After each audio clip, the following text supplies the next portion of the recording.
Hi everyone, it's Jesse here again. I wanted to do my fourth video today on taking time. So the last several weeks, I would say the last 3 weeks, I have been going through a course called Conscious Business Accelerator.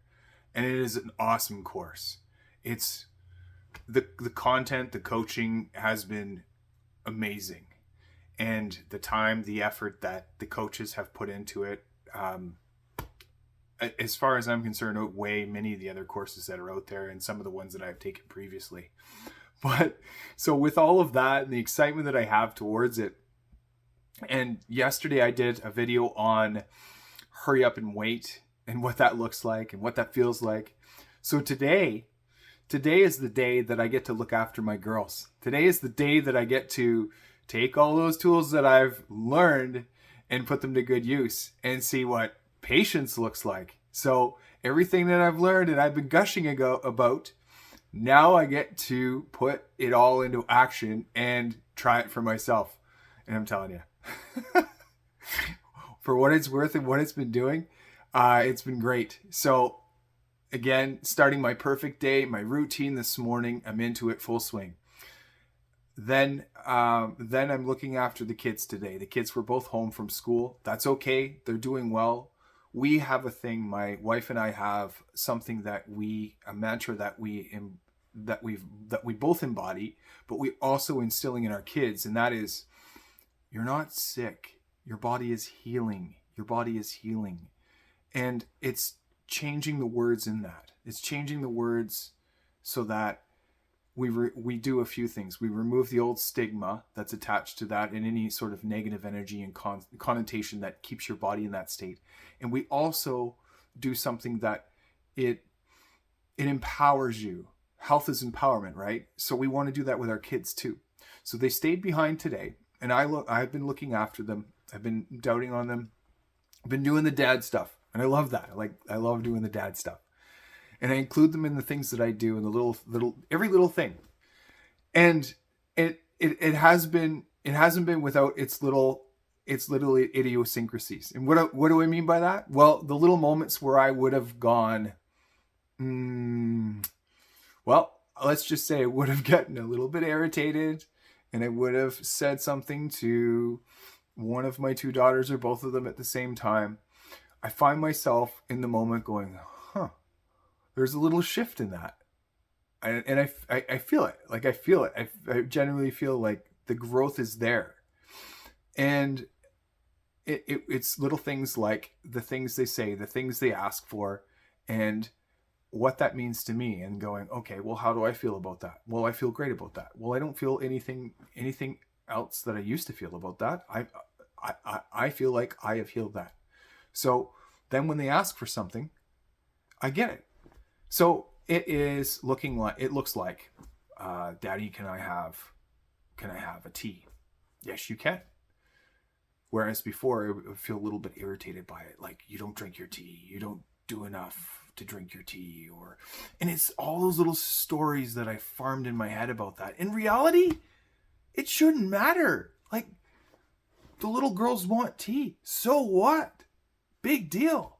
So there it is, right? So I've spotted those little things that I would, in my head, and only in my head, get worked up about, and then form my own story about, and then just something like that where I'm asked to do that and go, well, yeah, of course. Like, that's no big deal. And it should never have been a big deal. But here's the thing. Here is the difference. I have embodied the perfect day and what that looks like in the morning. Putting myself first, doing my routine first, so that I'm not going about my day, going through the day, and finding myself in those moments where I'm feeling like you're asking me for tea, and why can't I have tea? Or the feelings in that are behind it, and I don't quite know what that is. But it's because I haven't done anything for me first, right? It's that irritation or resentment. So within that, so that's just one of the examples I have. I have a few more too. And another example would be,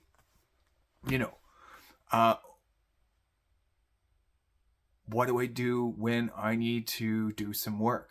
Well, it's going to be okay. Today, I don't need to do any work. I don't have to do any work. It's okay. Like, I've been taking courses.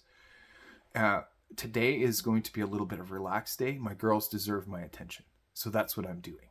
I'm giving them my attention. So right now, it's okay. They're upstairs playing Legos. They're doing their thing. They're having their own time together. And that's cool. So I can slip down here and do this video, right?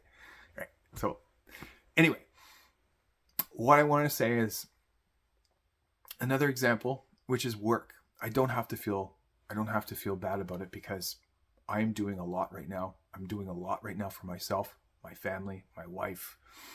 And I've earned that. Let's put it this way. I've earned that day with him. Or they have earned that day with me. It makes sense to me. I love it. So here I am. And that is an example. And that would have been one of my more prominent dominant beliefs, which was, what do I do for work? And how do they intermingle with the things that I want to do in my work day? And rather it is, how do I intermingle with them as the day progresses? Because I did me first. First thing this morning, I dedicated that time to me. So now I can fill their cups too. And now I can do it, right? And gosh, that it feels so good. It feels so good to get to this point where I can say that to myself. Like I could say this here on camera too and feel good about it. Like I don't have anything to hide. I don't have anything to think about as far as what else do I need to think about when it comes to that thought about how they interface with my day. How do the kids end up being with me on the day that I need to work? Like again, the kids are at home. They need daddy. They need dad. The kids are at home. They need a parent. That's all they need. They just need your love. So today is the day where I get to take all of the skills, all of the things that I want to coach you about, and put them into action in my life so that I can try them and I can fully embody what they're like. And I can go, okay, yeah, right. I felt that through. I know what that feels like. Now I'm more prepared to tell you about it. And in a way where I can tell a story about it. And you can listen. And you can ask me questions about it. I think that's how this is going to go, right? So I know you've got a couple questions already. I know you do. And that's great. I want to answer them. And I want to ask you today, as you are percolating on what I've said already, how do you deal with, if you have kids, or maybe it's your wife or your husband, and you stay at home, especially for you guys, you men out there, how do you deal with that? How do you resonate with the thought of staying at home with your wife, staying at home with your husband, and taking care of them? And how does it interplay with your day? Have you done you first? Or are you learning to do that? I'm interested in that too, because I had to go through that too.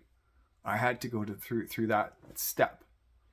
So, yeah, the big question for you, and I know you want to ask this one too. What are you doing, Jesse? How would you do that? So why don't we save that for another video? And I will tell you about that experience when that comes up. But for this video and this experience, I want to ask you that question. How do you deal with you? How do you deal with you when your kids have to stay home from school and they are healing and they need your love? They need your love. They need all of you too. They need all of you. or your spouse, they need your love. And they need all of you. Every last bit. Is your cup full? Is your cup full enough that you can give them something too? I want to know about it. Comment below. Comment below and tell me what you think. And tell me how you would react. I'd love to know. So here we go. Day 4. Talk to you soon. See you in the next video.